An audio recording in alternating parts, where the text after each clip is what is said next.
When girl groups have died off and are fighting for a resurgence, Hybe and Geffen put their money and efforts into creating KCON. What would a girl group in the West look like using K-pop training methods and marketing strategies? KCON is an experiment at its finest, but is it one that works? And is it working? A survival show and a Netflix doc later, their single touch made internet impact with its infectious melody and eye-catching visuals. And their new single Gnarly took spectators and fans by surprise, not in the best way. Making a bad song on purpose? With an edgy rebrand, they may be turning people one by one off of performance alone. Are they here to stay? Are they K-pop? I don't think they'll make it that big. Their dance moves are everything. They need to give them better music. Will Cat's Eye stand to stay around? Let's talk about it.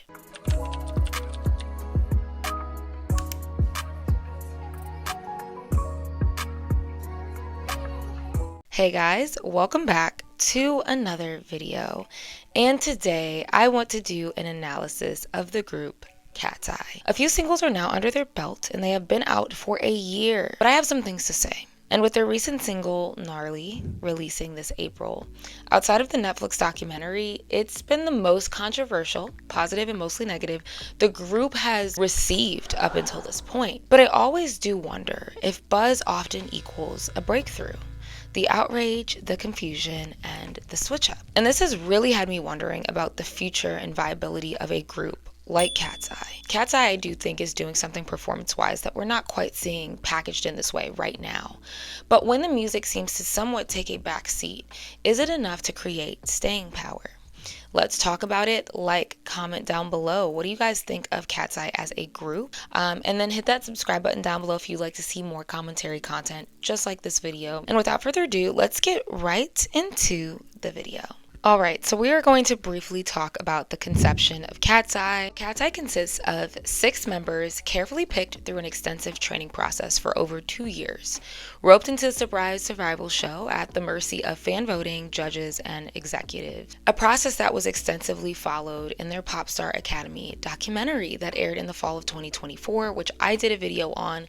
Go check that out if you want a breakdown. But the group's lineup was made official technically in November 2023. Now, what came out of their survival show were 6 members from around the globe with a multitude of ethnic and racial backgrounds. Yoonchae being from South Korea, Manon from Switzerland, who is Swiss Italian and Ghanaian, Megan from Hawaii, who is Chinese Singaporean as well as Swedish, Sophia from the Philippines, Daniela from the US, who is Venezuelan Cuban, and then we also have Lara, who is Indian from Los Angeles, California. So you do have all these identities coming together. All of the girls speak multiple languages as well. The goal here in essence was to create diversity, giving very much Cheetah Girls ideology, and I am here for it. And this is a joint venture between Hybe Corporation, which is a prominent South Korean entertainment company, and Geffen Records, owned by Universal Music Group. Hybe is essentially responsible for groups like BTS, Boy Next Door, Les Seraphim, and New Jeans, while Geffen is responsible for artists like Olivia Rodrigo and Camila Cabello, also serving as the US distributor for several of these K-pop groups. Now, for this Cat's Eye project in partnership, they aim to create a group that will, quote, transcend national, cultural, and artistic boundaries, with the ultimate goal to promote the group to the US market. However, using the K-pop training and development system. Technically speaking, the K-pop training and development system was actually modeled after Motown's factory system from the 60s. And no, this is not just a theory.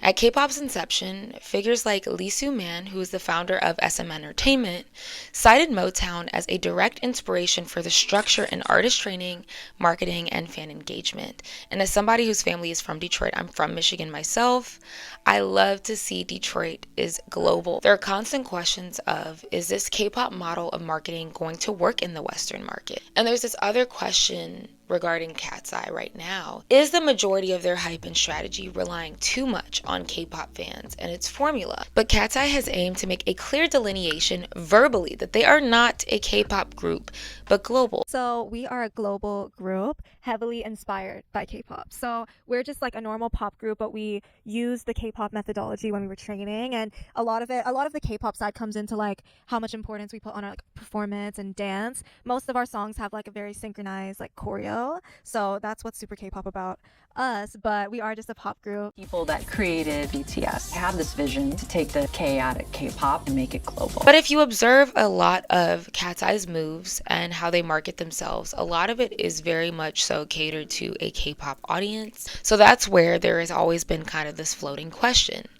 But this is an honest question and a thought process that I went through while doing this video and watching them over the past year. If K-pop signifies pop music in Korean, and you have a group not singing in Korean but English rather, and the identifying characteristics of K-pops are really just singing what's trendy in Korean, why even add K-pop into the equation when even marketing this group outside of the training methodology? Because I totally understand that aspect of it. Now, I had to also check my own ignorance because I never understood nor seeked out the sonic differences that might exist between K-pop and pop music.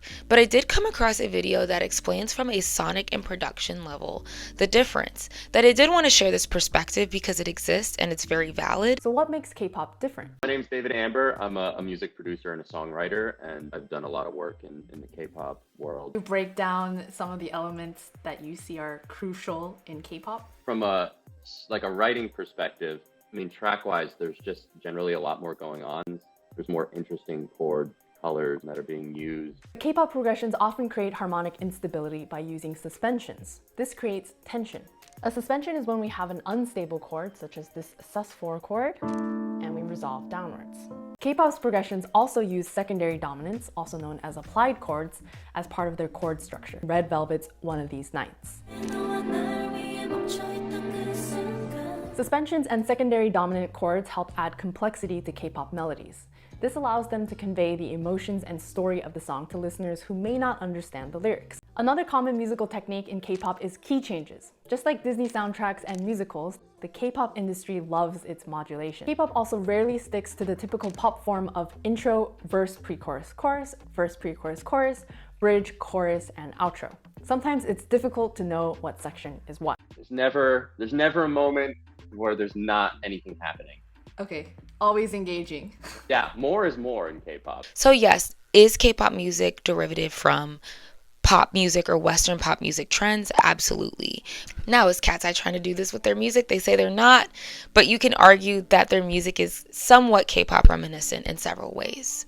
But Cat's Eye's very first performance debuting as a group was in KCON LA in July 2024, which is a major event for K-pop fans to celebrate and engage with Korean music, culture, and entertainment. Yes, this absolutely boosted their engagement and widened their fan base, but some fans did express feeling misled. I thought y'all said this wasn't a K-pop group, so for their very first debut, you are going to a K-pop convention. So the whole taking the K out of K-pop and debates if they're a K-pop group or not had clouded a lot of conversation at their debut until this day. However, I would like to say they're just more K-pop adjacent, right? They use a lot of similar formats. A lot of the way that they're marketing the shows that they're going on definitely sway more towards a K-pop model. So let's talk about debut. Cat's Eye's first single, Debut, released June 28th, 2024, and was met with a lukewarm to disappointed response.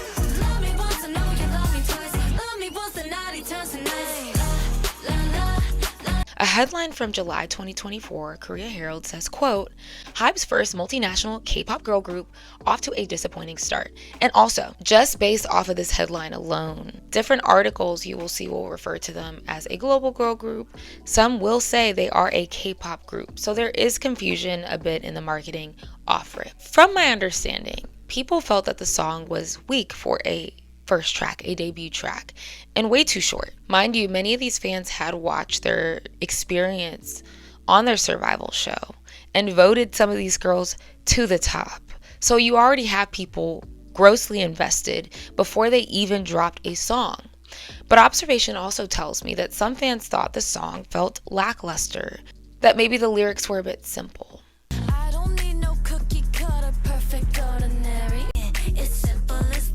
That the vocals weren't a focal point here. No harmonies, but more so chanting. which some expected more utilization of their vocals because that was something that they extensively trained on. Also, there were complaints visually about the choreography. At least one of 6 members were being covered at some point in the routine. And when I saw this, I was like, has anyone ever heard of Windows? Windows. But that's also why it's very hard to work with an even group, guys. It's hard to work with 6 people. Unsurprisingly, their target demo is young women and mostly teen girls. My guess would be anywhere between 14 to 20 years old. A teen pop style, if you will, that isn't quite in demand currently, especially not in the Western market. But to be clear, I don't think that should necessarily be a deterrent because teens need more media. For the love of God, right? So even if it's not something I'll listen to, I support the teeny bopper style because kids need something to listen to. Over time, though, opinions did seem split on debut, with some hailing it in the grand scheme as a good first release, others saying that the dance does make up for the weak song. This becomes a theme for this group, by the way. Keep that in mind. But for me, I do think it's actually a lot catchier than I gave it credit for. And I also noticed that they're using the instrumental of this track for a Pepsi commercial that's currently airing right now. So somebody was doing something right. Then comes Touch, the song that shifted the tides. So Touch was released July 26, 2024, and I would say this was their breakthrough record.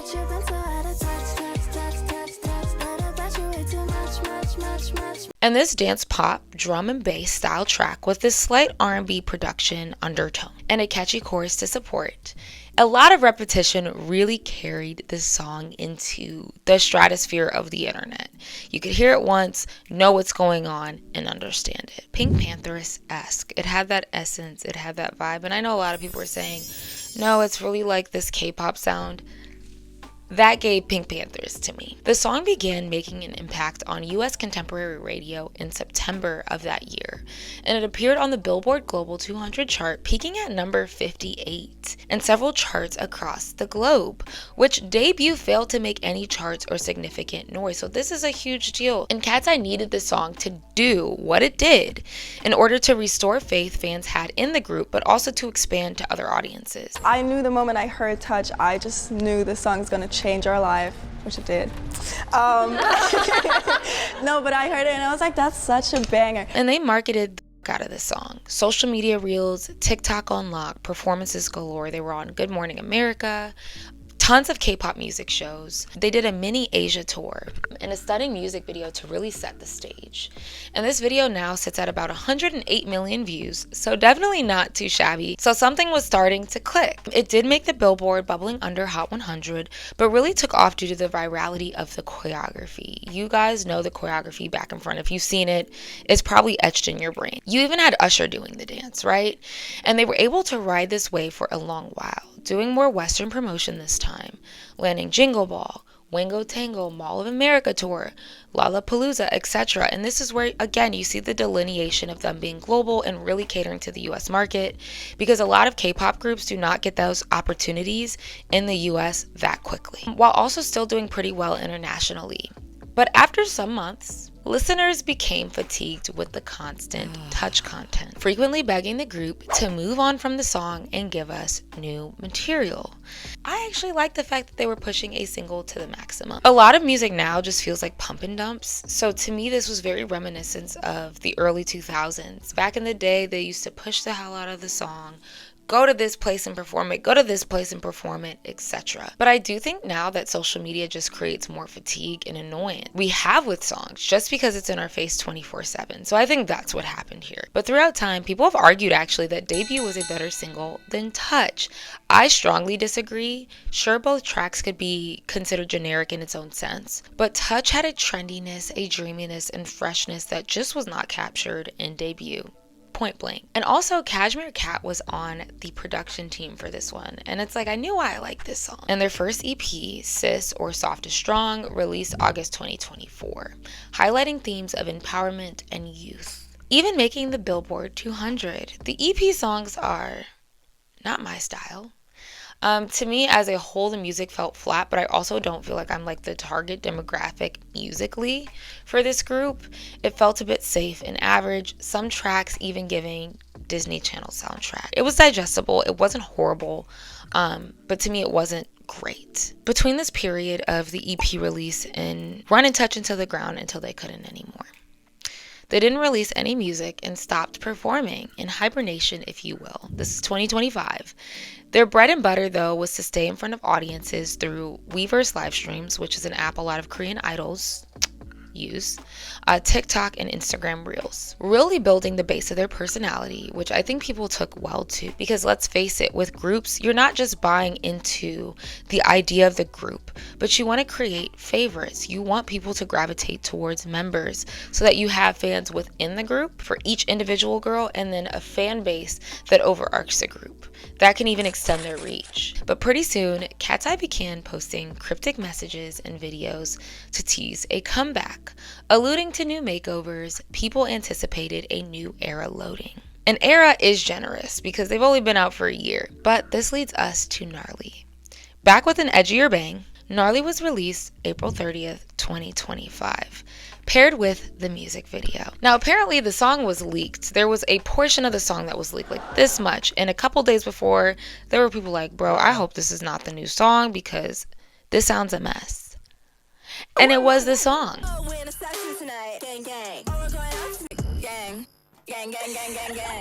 More so the lyrics, though, okay?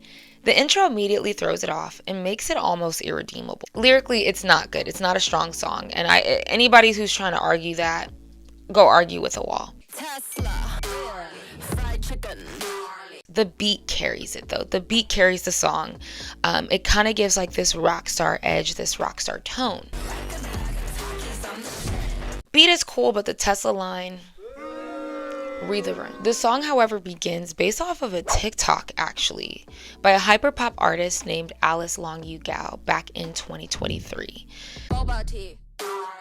Tesla, fried chicken. So, apparently this was like a TikTok sound, but what did give were the visuals. And it was smart for them to release the music video with the song, because if they didn't, that would have been nail in the coffin. Considering their cis era looks gave young, fun, fresh, and baby doll, I think this served as a way to really flip that image on its head and present the girls in a much more mature light, edgier, darker, and rebellious. But they're a new group, so to flex their options and see what vibe gets the most response, I do think it was very smart for them to completely do a 180. And it also appears that the girls were very on board with this image switch up, because when everyone heard the song, they were like, do they like this? And to our surprise, based off what they're telling us, they were living for the rebrand. Monitor and watching back the choreography, I had a moment where I was like, oh my god. Who would have thought? Because this was like so different. I think it's like pretty obvious from like our lives and just like who we are. If you've seen us talk, seen us perform, like this is who we are. We are very like chaotic and loud, and we all say. We're just super excited, and we 100% stand behind the song. We love it, and we mostly love performing it. They took a hiatus for a minute, so it didn't come out of left field. They were teasing a makeover. It didn't come out of left field. I think this is the best way, them being young, to really find what their image is and how audiences respond. Do we want the girls to live in like this young, fresh teen space, or do we want the girls to live in like this more like young adult, mature light? The YouTube comments on this video off rip immediately. Y'all know that the YouTube comments usually for music videos like this are flooded with like love bombs. Like, oh my gosh, I love this, I love this, I love this, this is great, this is great. Not a very critical group. But when the YouTube comments is filled with people saying, what is this? This song is terrible. Love y'all, but this isn't it. And it has 31,000 likes. It's clear to say that everybody kind of came to a general consensus, and this was like within 12 hours of the video posting. But the marketing was working. People were talking, viral tweets were floating around on the internet, engaging people who hadn't even heard of the group before, and you can argue that it was kind of smart. You could argue this, not my argument, but you can argue that it's kind of smart to come up with a bad song. But a tipping point happened when the girls went on a promo run in South Korea on several music shows. And a lot of the opinion flipped entirely. Which, by the way, the US really needs to bring back music shows. Because this in itself saved the song entirely. The performance. This is when people started to realize, wait a minute, This is a performance song, rather than one, I guess, that you just consume in your headphones. And although many agreed that they wouldn't listen to it on their own time, that the performance adds a certain je ne sais quoi that otherwise would not exist without it. The choreography, the girls are performing for their life. Daniela specifically is a standout here. She is the face of this rebrand. She's the face of it. But honestly, people kind of saw the vision here. They have this exuberance on stage, this energy on stage. They're doing it live as well. And Cat's Eye has gotten a lot of points for not lip syncing, which many K-pop idols have been criticized for. And after watching this performance, as a dancer who can retain choreography very visually, it is extremely easy to watch their performances a few times and be able to know the movement. And it creates this community experience because music isn't just listening, but it's also movement, it's also dancing. So I think Cat's Eye is doing a great job of focusing on performance, which in turn engages their fans. And as you guys already know, I've said this multiple times, I'm not a K-pop fan. I am not engulfed in that world, but I observed how fans who consume both, right? K-pop groups, but also Western pop, said that Cat's Eye actually puts energy into their performances. With a tweet saying, quote, "This Cat's Eye performance made me realize how lazy some K-pop groups really are." And apparently performance energy has been an issue over the past few years in K-pop. And this did spawn debates of people saying that K-pop idols are overworked and don't get sleep. These girls get 12 hours of sleep. This is why K-pop groups are so lethargic, because they don't. They're overworked and treated merely like a product. I'm not even trying to be sarcastic. I'm not trying to gotcha right now. But enlighten me. Because I thought K-pop's selling point over the last few years and decades was that their performance quality and energy was top notch. When Western artists stopped caring about performance quality and value and putting a lot of budget into that, K-pop was there. So when did this low energy phenomenon happen? Or was it something that existed the whole time? I'm very curious. I really want to know. So comment down below if you guys can expand on that for me. I'm just trying to understand, because their job and their selling point has really been to perform and execute, especially when that has been the very selling point of K-pop. Are the conditions that bad? I'm curious. I don't deny that. But also, you guys, we don't really know what Cat's Eye's schedule is in flying overseas back and forth, because they're still playing the US market.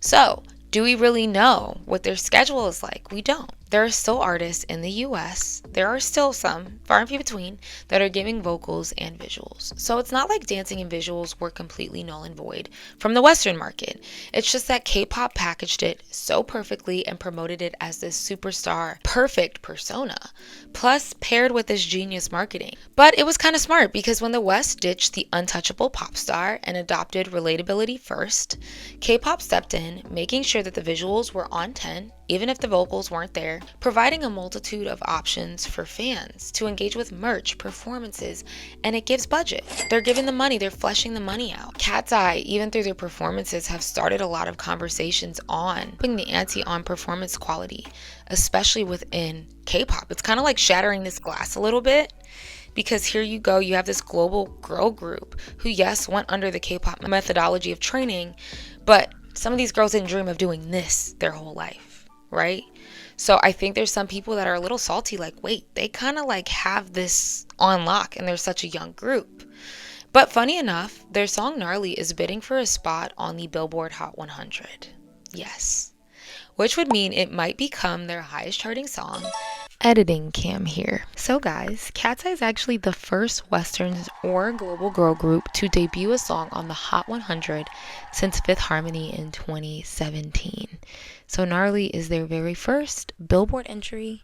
Gotta give them props for that. Didn't see it coming. And it's climbing up the global Spotify charts. Again, numbers aren't everything, but we're seeing with every release, they're moving the needle numerically. They went on their press tour and their press run and their performance run in South Korea on several music shows, but they also just did Wango Tango the other day. So again, they are starting to move this promo out here as well. So to round this out, let's talk about their future. In a way, this methodology used to develop Cat's Eye, the K-pop manufactured oiled machine, is attractive in the sense that performance and pristine details are not missed. The synchronization is close to perfect, budget put into the production, visuals and choreography, music shows to support the performance.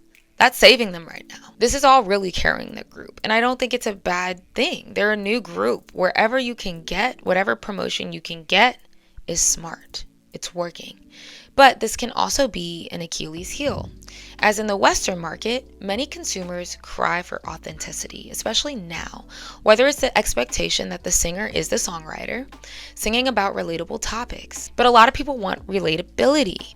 Many folks have run from the extraordinary, especially younger crowds. They don't know. And this is not something I personally subscribe to. I really don't mind if my pop star feels untouchable. I want you to do what I can't do. I want to look at you and be like, dang, how did they do that?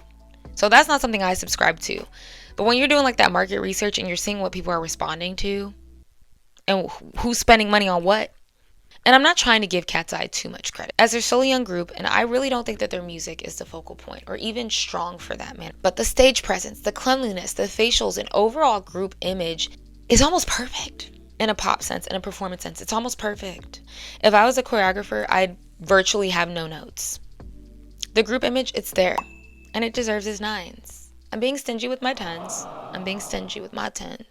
But the details and showmanship is insane, and I do really like how it's packaged in a pop sense. But these performance videos of them recently doing gnarly promo, some of them have over 1 million views in like 2 days and are clearing the 500,000 mark easy. You're not seeing that with a lot of these Western artists right now. So to sit here and say that they're not onto something would just merely be a lie. However, I do think that their label should genuinely give the girls more reins in producing, songwriting, and flexing their vocal capabilities. Give me harmonies. I'm heavy on that. Heavy on the vocals because their music currently does not really give hints of that at all. If you want to latch onto a multitude of fan bases that transcends above the age of 20, okay, we're going to need some more songs with maybe some more substantial content, more importantly vocals, and I think finding their sound. Because when we think about it, they're missing an opportunity. Lara, she produces. They all have voices, especially Lara, who's the singer of the group. Sometimes I'm alone, stare out my window. We're alive. It's the cracks that let the light in. Sometimes, but I can see the diamonds and the dust. There's beauty in the ruins of us. Birds of a feather, we should stick together. I know I said I never. It's forever, and I don't know what I'm crying for. I don't think I could love you more. I think they could meet the West in the middle as far as bridging the authenticity gap with the extravaganza. Megan has also shared some original music that she's made. A little bit creative and I want to make a song, so I'm going to bring you with me.